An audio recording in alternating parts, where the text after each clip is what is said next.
So I can finally say that I've been playing the new Skate game from Full Circle and EA, and I think I'm allowed to say that I've actually been playing for a while now.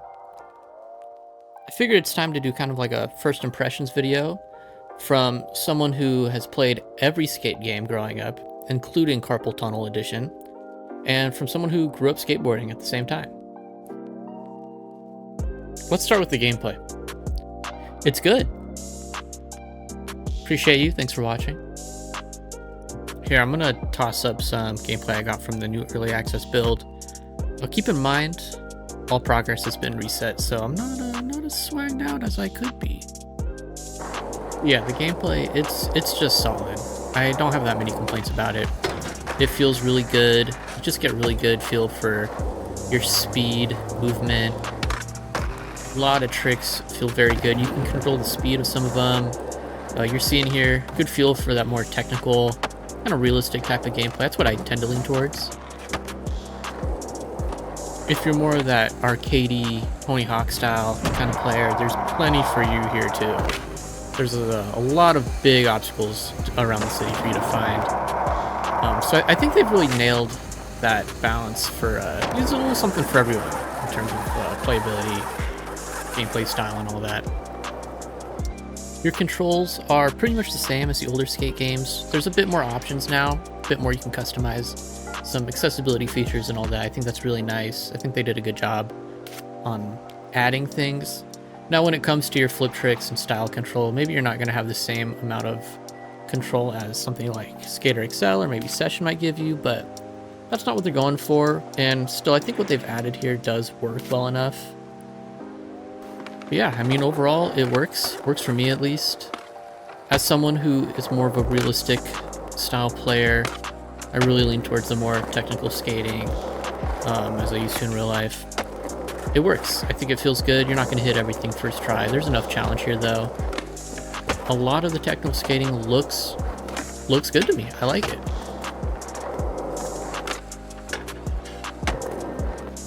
Oh, and if you're a fan of those Hall of Meat challenges from the older games, those are definitely back. I would say the controls for those also feel good. It just feels kind of weird to say, right? Like, it feels better this time to throw your body off a building and crush every bone. And anyway, you're kind of seeing there's good movement, right? And that actually takes us to getting around the world. There's more verticality to these games, so they've designed this world to be very climbable. It's really easy to just get around. If you really want to get somewhere, you can just climb to the top building and fly away. This is one of the 4 sections of the map right here. Not the largest overall. Kind of spans a few blocks, each section does. That's, you know, it's okay for now. They said they're gonna expand over time, which is good. You can see those challenge markers on the map. We're gonna get back to that. What I really like about the world is that it doesn't feel totally unrealistic in its design. It doesn't feel like it was a world made for skateboarding. It's not like a Tony Hawk level where everything is like on a slope. The skate parks feel like skate parks. They feel like something you'd go skate in real life. There are parts of the city that just feel like architectural design that just happens to be really good for skateboarding. I think that's another major strength here, is that there's a spot for just about anyone. Right now there's this limited time park in the game based off the Dime Glory Challenge, which if you haven't ever seen those, please look it up on YouTube. It's such a fun take on skateboard contests. But yeah, I think it's pretty cool that they're going to be doing these like limited time parks based off of real life. At least I'm assuming, since this current one is based off a real life thing. I'm pretty sure this is going to be there when early access goes live on the 16th. So if you're playing then, check it out. Again, watch those videos on YouTube. They're so fun. All right, so let's get into progression, missions, and the cosmetic system. I'm kind of lumping these together because this is where it all starts to fall apart to me. So we have these missions around the map. It says they rotate every day. It's really more of like they refresh and you can play them again and get the rewards again. Now, a lot of these challenges are going to see you collecting these bearings in a line, maybe doing specific tricks on the way or a certain amount of points. You're going to see these repeat every day, maybe with like the slightest variation, but it might get a little boring over time. So I hope to see that change. Now, when you complete these, you're going to get currency, and then you're going to get rep. Rep, it's kind of like a level, and when you level that rep up, I'm going to show you what happens. Alright, so I unlocked a local level for this part of the map. Congratulations. What do we get? Who is this for? Who's putting this on their board? Okay, so there's a lot of board stickers like this that we're gonna see, but let's move on. Okay. Alright, we got a quick drop rail, board grip, the title, 2 fast travel unlock points. Now this, hold on. Alright. I did not unlock this product box as a prize. I unlocked the ability to buy it with the currency I just earned from the challenges. Alright, here's an example of one of the boxes. Let's say you want that Thrasher hat in there. Pretty cool, I get it, I'd want it too.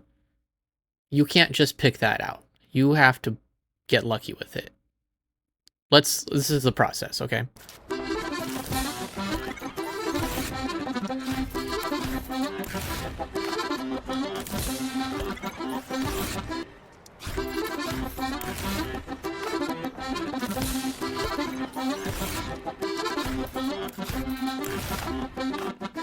I think you get the idea. There's problems here, right? With a system like this, you're just going to end up with a lot of cosmetics that you just didn't want and you're never going to use. And as much as you want that Thrasher hat, it could take you 10 tries to get it, and you're just going to feel like you are wasting all of that currency that you grinded for. It's really frustrating when, you know, you wanted a specific item and instead you get, I don't know, a skirt. And look, I have nothing wrong with the skirt being in the game. I'm glad it's there for the people who want it. I think it's great to have a little something for everyone, but I don't want it for myself, and I'm sure there's plenty of other people who don't want it for themselves. So again, it just feels like a waste when I'm trying to get something I want and I just get stuff like this. Or stickers that feel out of place. Things like that. It doesn't really make sense to me. Skateboarding's always been about creativity and expression and all that, and you know, it seems like that's what they're pushing with this game, and that's great, but it doesn't really reflect in the unlock cosmetic system, right? If we're supposed to have this creative freedom, how do we have that if we can't really control what we're unlocking? I just think it would make a lot more sense to be able to take our currency, take it to the in-game skate shops, and just buy the specific items we want with that. Now, there are some things in the shop that you can pick out individually. However, that's premium currency. You have to pay real money for that. That's big dog bucks right there. Yeah, this whole system, it does not work for me. I think people are going to be pretty upset about it when it hits early access. And look, there's great, talented people making this game, right? I don't think they have evil intentions. I don't know who's in charge of these specific choices, but it needs to change. I really think it needs to change. This is not going to hit right to most players.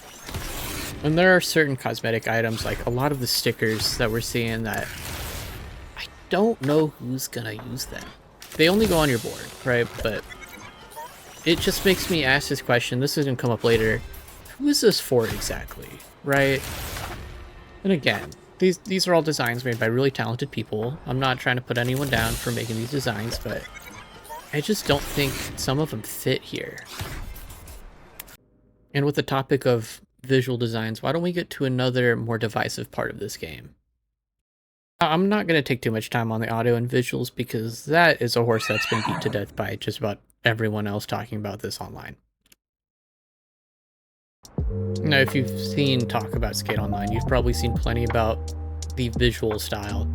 Doesn't work for me. I really don't love it. It's also really hard to make a character that doesn't look like super goofy. People have been comparing it to Fortnite. I kind of see it. It just doesn't work. I don't know. I don't know why they went this direction.